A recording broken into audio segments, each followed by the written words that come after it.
You are listening to the Slip Punches Show with your host, Damon Gonzalez from Latinbox Sports, your boxing champions. Hey everybody, good evening. Damon Gonzalez from Latinbox Sports. Good evening, good evening, good evening. Welcome back to the Slip Punches Show. Tonight we have a special guest joining us on the show. Let's all welcome, without further ado, let's welcome the champ himself, welterweight 147, Harold King Calderon. Harold, how you doing tonight? I'm doing great, brother. How are you? Oh man, it's great to see you, man. Welcome to the Slip Punches Show. Thanks for having me. Appreciate it. Hey Harold, man, first thing, start off the back, man. How's everything going? This has been a tough year with COVID-19. How's the family? How's everybody doing right now? Family's doing great. Just getting through these holidays, so we haven't had a great time. With the kids and the family. And COVID, what can we do? We just got to get through. I feel like we're almost there. We're almost out of it. Oh, no doubt. No doubt. Listen, I'm very super excited to have you on the show. You have a great story. There's a lot about Harold Calderon that, a lot of fans, they need to hear. They need to hear your story. So let's just jump right in it. Let's get on it and talk about you yourself. You had a great career. You have 23 wins, no losses, 16 knockouts. You just fought recently in Tampa, Florida. You won by KO victory. Let's talk about that. 24 bouts. You've really, one thing I recognize about your career, Harold, is you fought very hard, rugged opponents, and that's something that's really good and a good message to come into this sport of boxing and fight good opponents and opposition. So tell us a little about that.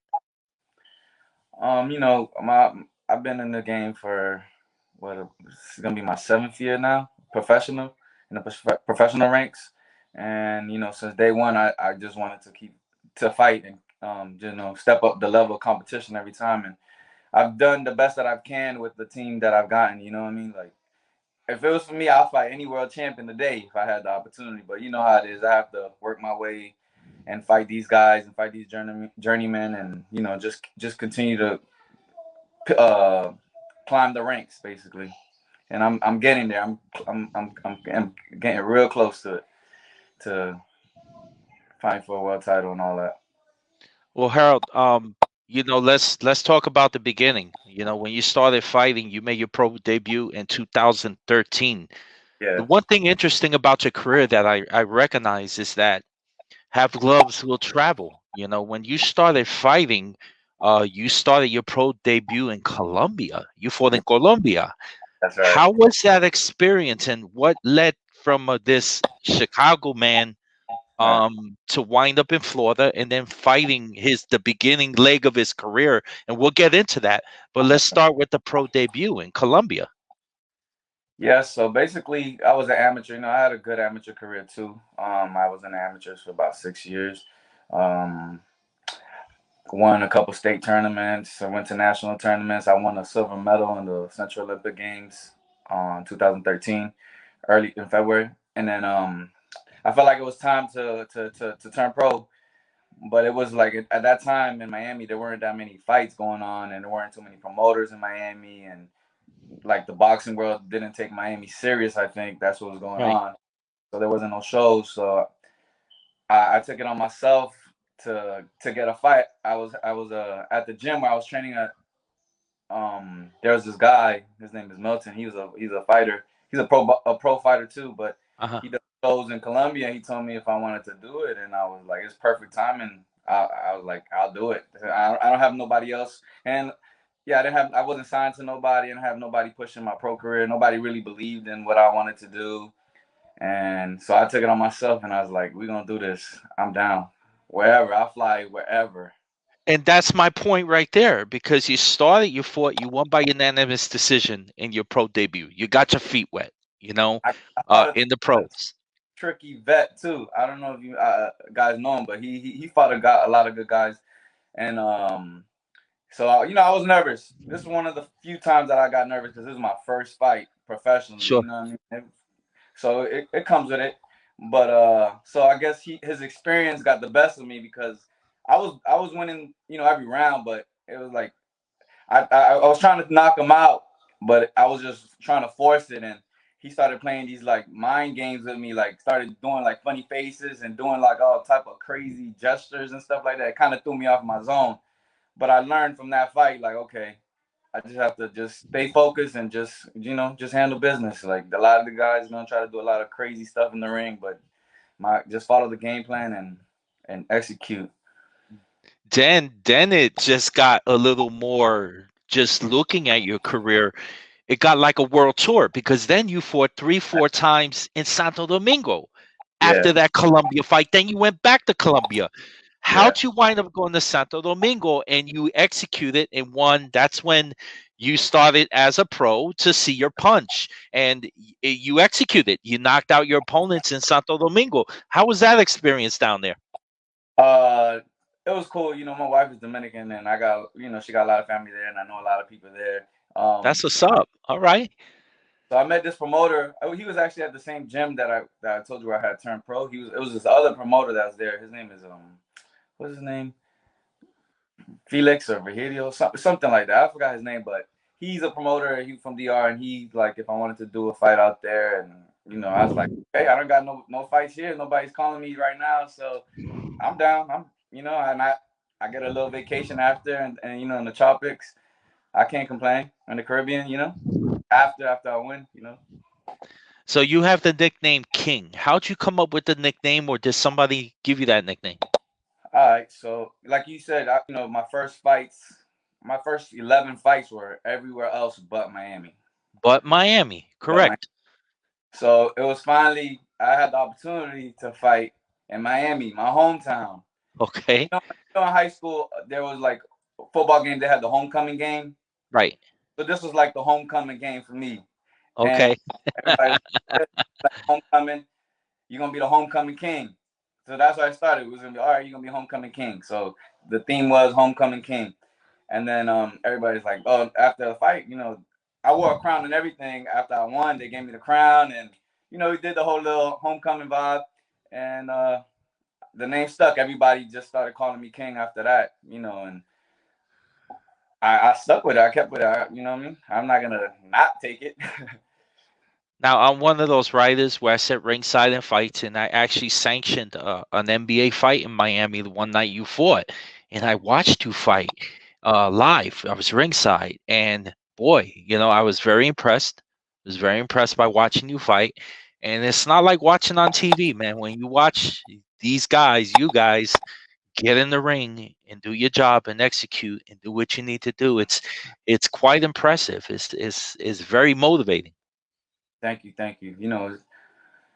It's a lot of hard work that we put in. Like what you see is just the end result. Like, you know what I mean? You get to see the final product, but you don't. Well, you do know probably. You've been in the game, all the hard work, but the casual fan doesn't know all the hard work that really gets put in. And in these training camps that we do, 8 weeks, we go so hard, and we give. Right. I give everything I got. So that's why, like I said earlier, that when I had my first fight, I was nervous and stuff like that, but I really don't get nervous no more because I'm confident in my work that I put in.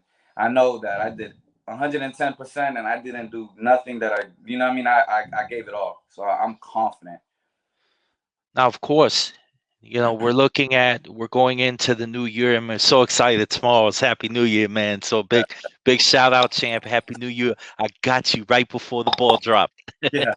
Yeah. But let's look at the career.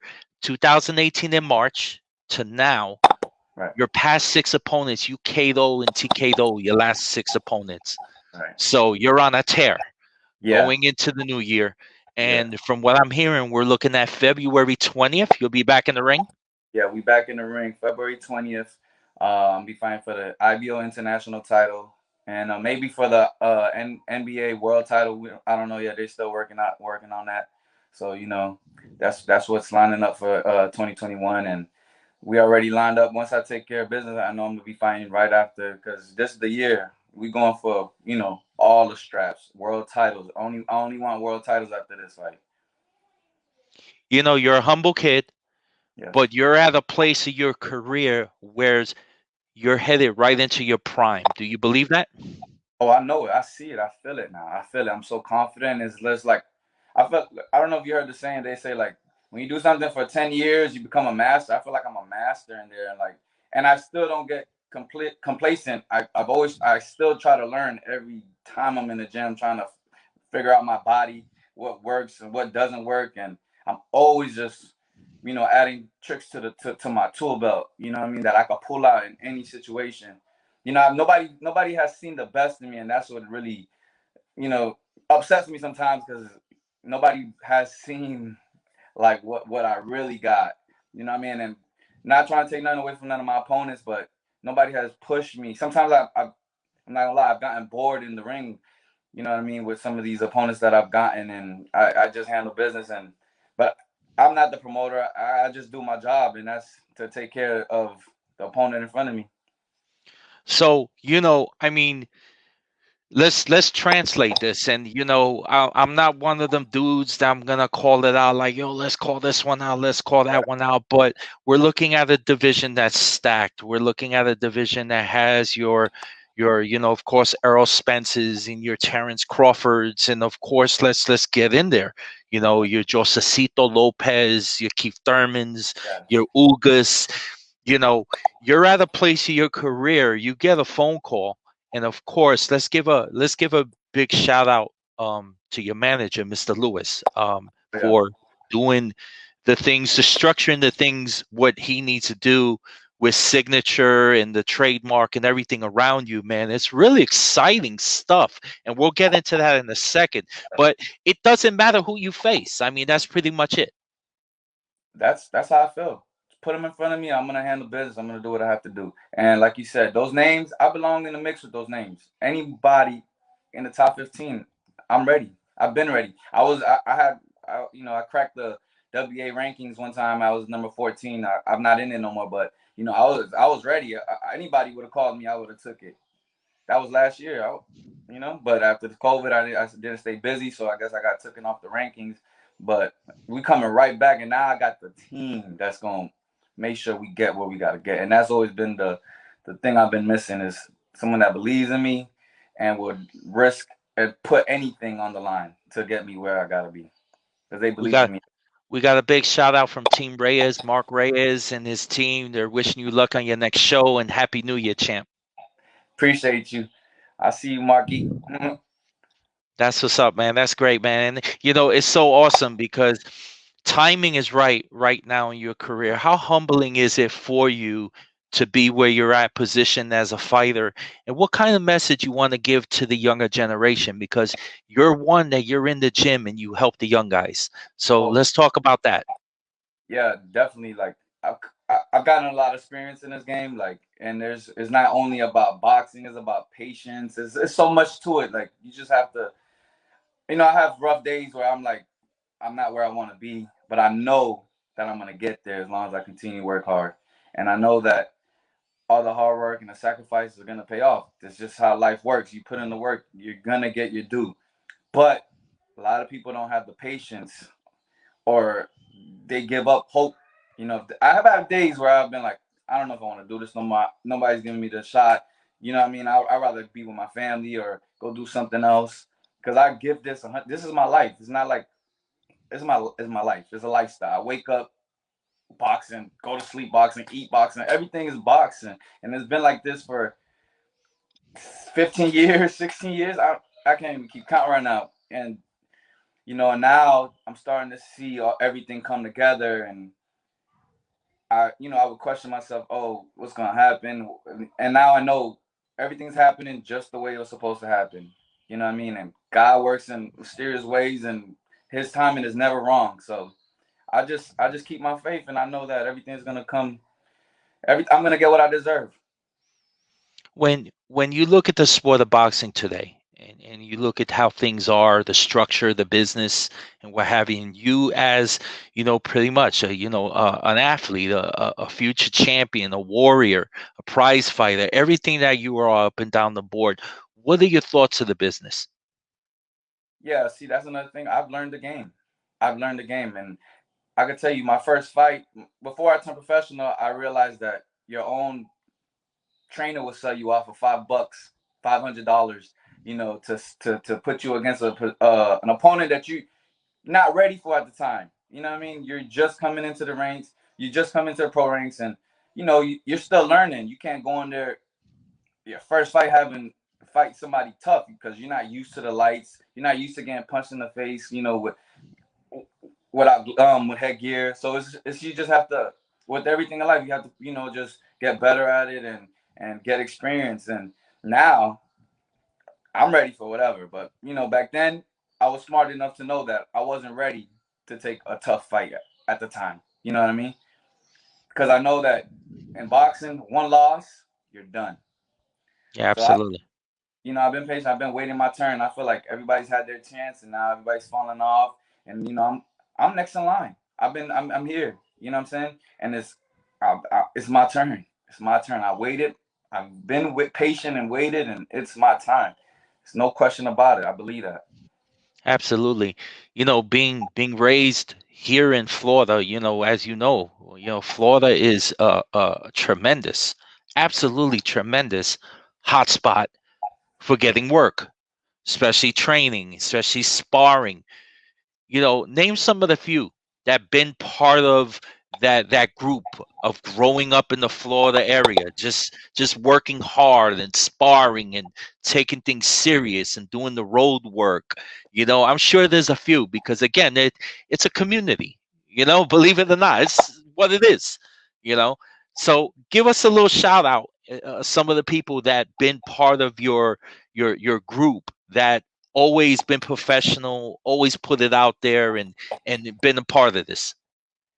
Um, One guy I could say that my first world champion that I ever got a chance to spar with was Randall Bailey. You know, he's a Florida boy, knockout king. Yes, the champion, And, WBO. yeah, Yes. early when I was like 10-0, 8-0, somewhere around there, he brought me in to be one of his sparring partners for one of his fights. He was fighting a southpaw, so they needed southpaw work, so they called me in. And you know, I was like, oh, you want me to come? Okay, I'll come. Like, you know, I'm gonna learn so much, and it was a great experience just being in there with a former world champion and just soaking up, you know, the game that he would give me. You know what I'm saying? That was like the first big name world champion, former world champion that I got to work with. I've been around Juan Arango. I don't know if you remember him. Oh yeah. I was around him in the gym. Just a lot. Antonio Tarver. You know, I was in the gym with him. That's how I got close with him, was because we were training at the same gym at one time. I was training with Orlando Cuellar. Yeah, Lando Cuellar. Cuellar. Yeah, Uh-huh. exactly. He was my trainer at one time, and he was training Antonio when he and so you know he's a southpaw, and I look up to him. You know, he knocked out one of the best fighters in the world. So you know, I was always asking him, like, teach me some game, like give me some of your tricks, like teach me, and I would just soak it up. That was, you know. Take this moment and give a shout out, champ, to all your fans and all your followers and the people that have been behind you Yeah. to this day. That's so important to reach out to them. Why don't you give them a shout out? Shout out to anybody that's ever, you know, that follows me on Instagram, that watches my fight on YouTube, that you know, that support me, comes to my fight. I couldn't be where I'm at without you guys. You guys give me the energy, motivation to continue to do what I do. Like, when I fight and you hear the crowd screaming my name, it's like so unreal, and it's like the energy just gives me a boost of energy every time that I fight with because I have the crowd there just, you know, supporting me, my friends and family there, and it's just an incredible feeling. And definitely, you know, I got to shout out Gary Lewis, my manager. I got to shout out Ricardo Wilson. He's part of my team. I got to shout out my trainers, Chino and Mike from KO Fitness. And all my old coaches, everybody. I'm thankful. It's been part of my journey, part of the story, and you know, I'll never forget. I'll never forget. Harold, tell me something. I mean, all of us involved in the community of boxing, in the sport of boxing, what have you, we're all fans. Yeah. Let's face it. It's what we love. It's our passion in so many different ways. Yeah. Name me, like, looking at the generation of boxing today. Name me two female, two male fighters that they're like, yeah, you know what? that's a real champion, or this fighter is gonna be a champion? And is there anybody that comes to mind that you've been keeping your eye on and watching their career and how they're developing and what have you? Because that's really, really cool when fighters express themselves on their directions and people that they believe is just doing their things right in the sport. And there's nothing wrong with that. Nah, for sure. I got to shout out, Teofimo Lopez. That kid is the future of boxing. I know him since he was 7 years old. Amazing. Seriously? Wow, that's what's up. Yeah, I seen that little kid grow up to the man that he is now, the champion that he is now, and What it's inspiration, huh? crazy and humbling to see him. And he's Honduran and I'm Honduran, so it's just amazing. It's motivation for me. He's my little brother, but he still motivates me. You know what I'm saying? So that's That's one awesome. definitely. He deserves everything that he's achieved, and I'm happy for him. That's what's up. And we got Aaron Aponte. I don't know if you know him. Yes. He just turned pro. He's at my gym. He's one of the Okay. kids, coming up right now, 20 years old. Yeah, I think 18 or 19. He's somewhere in between Really? there. He's gonna Okay. be a Like star. Xander's age, young dude like a Oh yeah, Xander. yeah. Him and Xander, they the future, man. They the Oh future. yeah. You know what I mean? They got the career's just starting, so you guys gotta like tune in and really pay attention to them cats because they're gonna be amazing. And I've gotten the pleasure to work with Xander and sparring, and Aaron, and they're great, man. They're gonna be future stars, man, for sure. Any female boxers you got your eye on right now? That Puerto Rican girl from New York, Amanda Amanda, Serrano, nice, right? She's nice. I watch her. She's dope. She's dope. And that Katie girl from England or Katie whatever. Taylor. Katie Taylor. Yo, Yes. she's nasty. Yeah. Yes, those two girls right there are obviously, I mean, in the breath of pound for pound. Yeah. They bring the fight, they bring their level of excitement, and it's great for the sport. It's Yeah. great for boxing, period. It's just Fact. awesome. And I can't forget about my sister Clarissa Shields, the GOAT, like we say. The greatest woman of all time in boxing. We gotta give it to her. She deserves it too. She's been putting in work, representing U.S. Two-time gold medalist. Shout out to Clarissa Shields, T-Rex. So, champ, tell me something. You live your life, of course, around boxing. You Yeah. have any other social stuff that you do? Do you like fishing? Do you go play golf? Anything you're interested in besides boxing to relax yourself? Uh, Good question. that's a good question. I do a lot of things with a little bit of time that I do have free because boxing is a full-time job. It's Yes. plus overtime. It's more than 8 hours, 10 hours a day work that you got to put in. I train 2 to 3 times a day, and I barely have time. But when I do have time, I day trade during the early morning before I go to the gym, and when I get out of the gym, I get a little 2 hours to day trade. I really like the stock market. I'm like into that. It's crazy. I started when COVID started.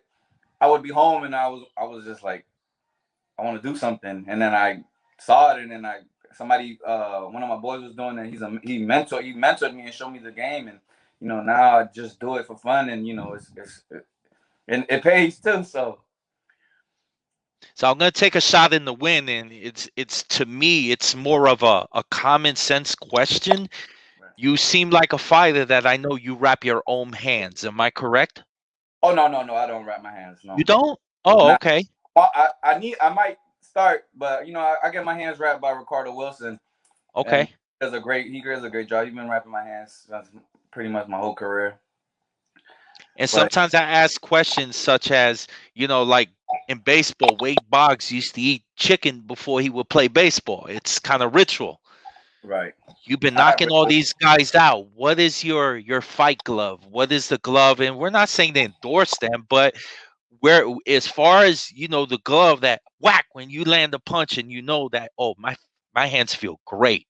right, What what's the glove you've been really like, yes, this is the one for me? yeah. Gloves are real important to me. I broke both my thumbs, both of them. Yikes. Early in my career, like before my first 12 fights, I broke it. And I broke it back to back. Like I broke my left thumb, and The then same fight or two separate fights? separate fights. So then I had to that for 6 months, and then I broke my hand again, my other thumb on the next fight. So I basically lost a year of my career just because of my thumb injuries. And then we lost basically a year because of COVID too. But yeah, the gloves are real important to me. Right now I've been my last six fights. I've been wearing Donardos, and nice. They're Italian hand gloves. You know what I mean? And he gave me. I used the tutellas. They're very like padded and protects my hand. Because I guess I have a good punch or something, and or my hands are fragile. I don't know, one or the other, but I always protect my hands, so I like those gloves because they're very padded, and I like the feel of them, and those are the ones that those